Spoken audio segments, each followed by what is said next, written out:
Hi, I'm staff writer Ella Bissonnette, and I'm talking to Coach Williamson about the flag football varsity season. This is the second year of flag football. How are you taking the experience from last year and applying it to this year? Well, the girls that are returning, I think, are further along than obviously where we were at this point last year. You know, they have experience. They're learning the plays a lot quicker. They pick up the defense a lot quicker, and you know, it's very beneficial, especially if we're playing teams that are just starting out. It's good to have an advantage on them. And then we're trying to catch up to the teams that have been, you know, some teams in the state have been playing 4 or 5 years. So hopefully this year we'll be able to compete with most of those teams. Yeah, how do you keep up with the pace with teams that have been for 5 years? It's tough. You know,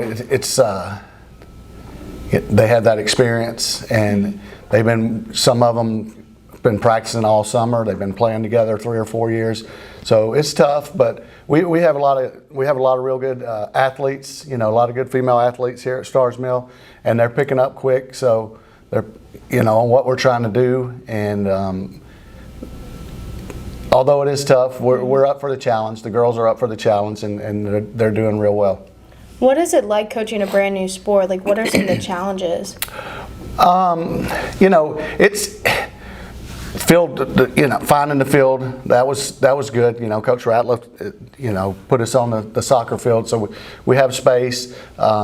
Uniforms, he took care of uniforms and all that last year. So I don't know that we really had challenges. The biggest challenge is getting in the stadium, because everybody always wants the stadium field. So scheduling games, scheduling around other teams, that can be difficult.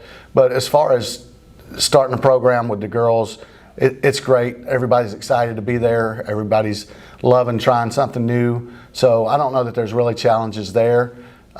Field space and finding games and teams to play in our area can be a little difficult.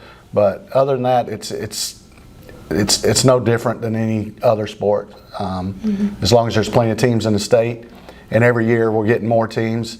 So hopefully the other teams in the area will start playing over the next couple years, and that makes it nice, because we don't have to travel up north, which is never, you know, you play ball, so you know it's no fun when you have to travel an hour and a half and play a game. So hoping teams like McIntosh and Sandy Creek's got a team now, Fayette's got a team, so other teams in the county, that's good. Whitewater's got a team. So what's the thought process of choosing positions and team leaders when there's been so little experience?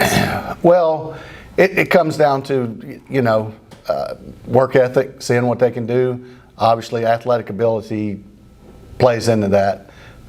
So we try to, defense, you can take your best athletes and put them over there, and you can be pretty successful defensively, because it's hard.